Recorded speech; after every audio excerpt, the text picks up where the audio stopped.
Hmm. So, this is kind of weird, but this has kind of been on my mind recently. There's this clip from the Academy Awards in 2016. Yeah, that's right. So yeah, it's a clip in which the Star Wars droids come out on stage, and you know what I find really weird? It's the fact that R2D2 and BB-8, they speak in their own language consisting of beeping sounds, but C-3PO is the only one of the group that speaks English. And yet he doesn't speak the same language as R2D2 and BB-8. And yet somehow C-3PO understands what R2D2 and BB-8 are saying. I mean, I don't understand what R2D2 and BB-8 say, what's also amusing is that in that clip at the Oscars, they acknowledge John Williams, who of course composed the score for the Star Wars movies, and he had his 50th Oscar nomination that night.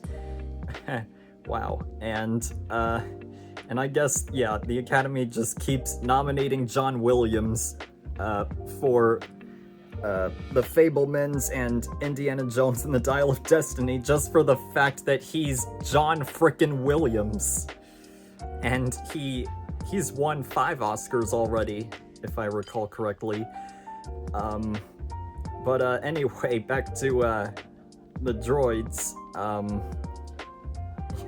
Do any of you find it interesting that that C-3PO is the only one that speaks English? So, I guess, like, R2-D2 and BB-8 say stuff, and yeah, C-3PO understands it, and that makes the people around him understand it.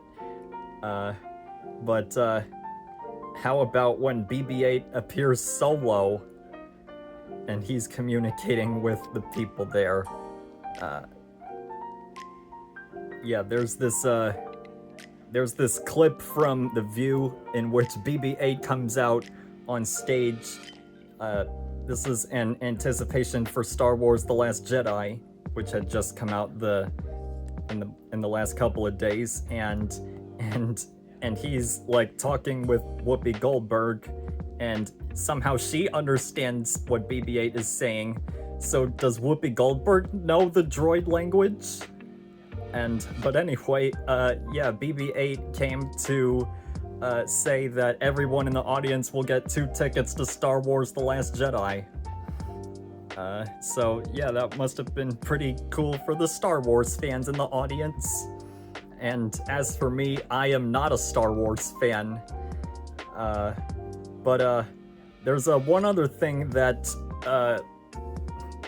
that's kind of been on my mind with regard to Star Wars. Like, so, you know how Star Wars takes place a long time ago in a galaxy far, far away?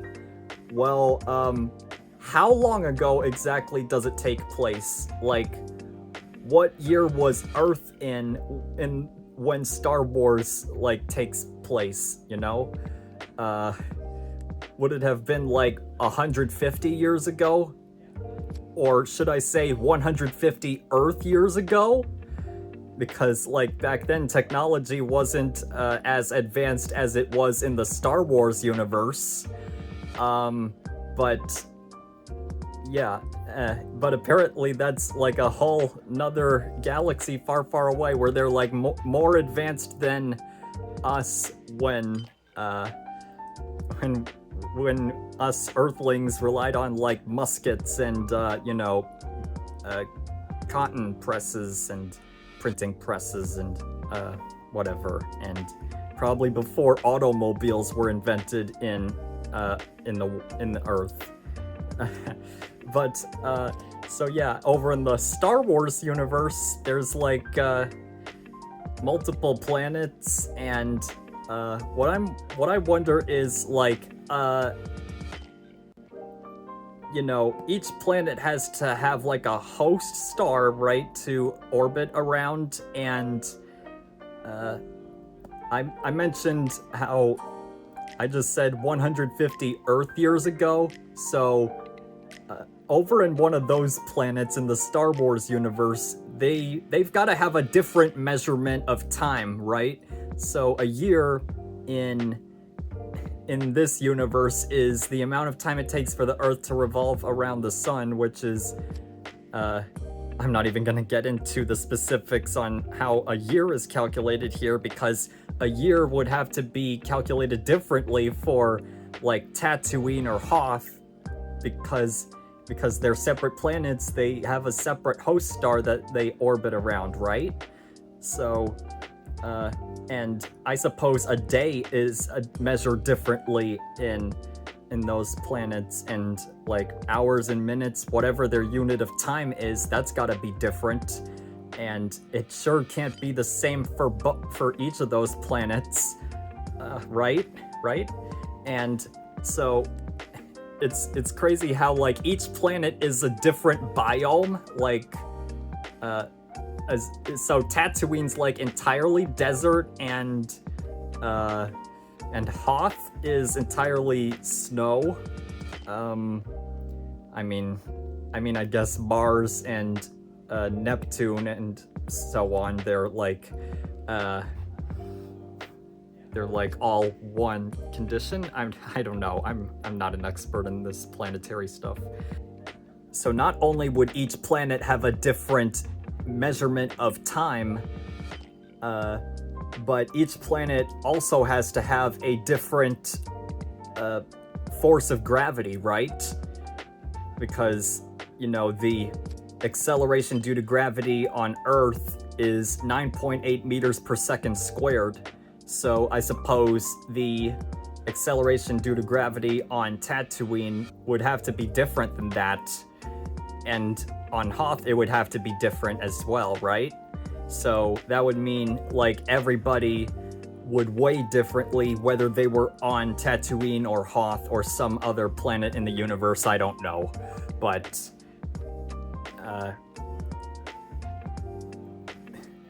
yeah, and somehow all these planets have, like, the same atmosphere, right? So how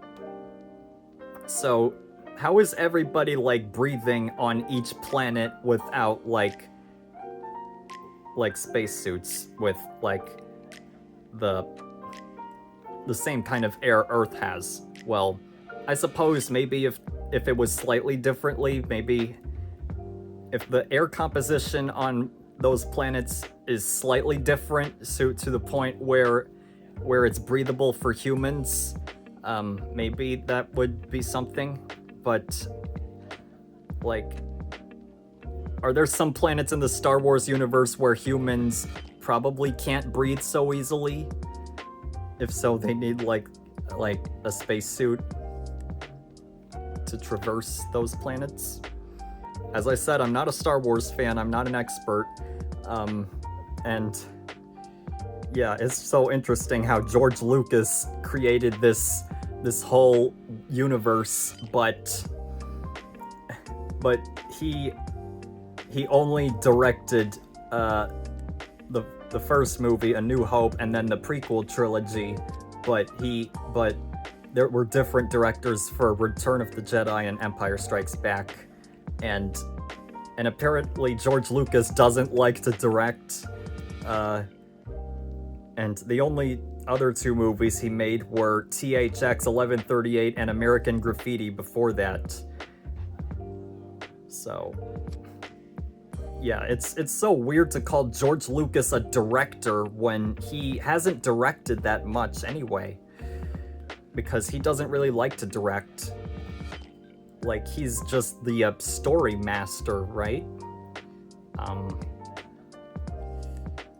Yeah, he was like more focused on expanding this universe for Star Wars, and of course Indiana Jones, which he made with Steven Spielberg, and of course his visual effects through Industrial Light and Magic. That he just that directing just didn't become a priority for him. So, I mean, when you think of great directors, you think of like Steven Spielberg, maybe Stanley Kubrick, maybe Alfred Hitchcock. But George Lucas, I don't know. You know, he's like when you hear the name George Lucas, you just think Star Wars, right? I mean, maybe you wouldn't know about THX or American Graffiti. Those were also directed by him. Yeah, those are just some of my thoughts about like Star Wars. I don't know why Star Wars entered my mind recently, because the only Star Wars movie I've seen was A New Hope, but that was like many years ago. When I was like at Walt Disney World with my family on vacation, reluctantly, you know, I was on that Star Wars Star Tours ride, and that effect of blasting through the stars, all it did was remind me of the end of Repo Man. Isn't that pathetic? And I recall being at Disney's Hollywood Studios, and I recall like standing there, and there was like a Jedi Master, if you will, escorting a bunch of kids who were dressed as Jedis, saying like, make way for us. And I don't know what they were doing there. Is it like something where some kids volunteer to be Jedis?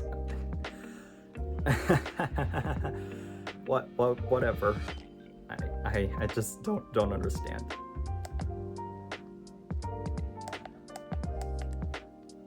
Stupid selfie stick.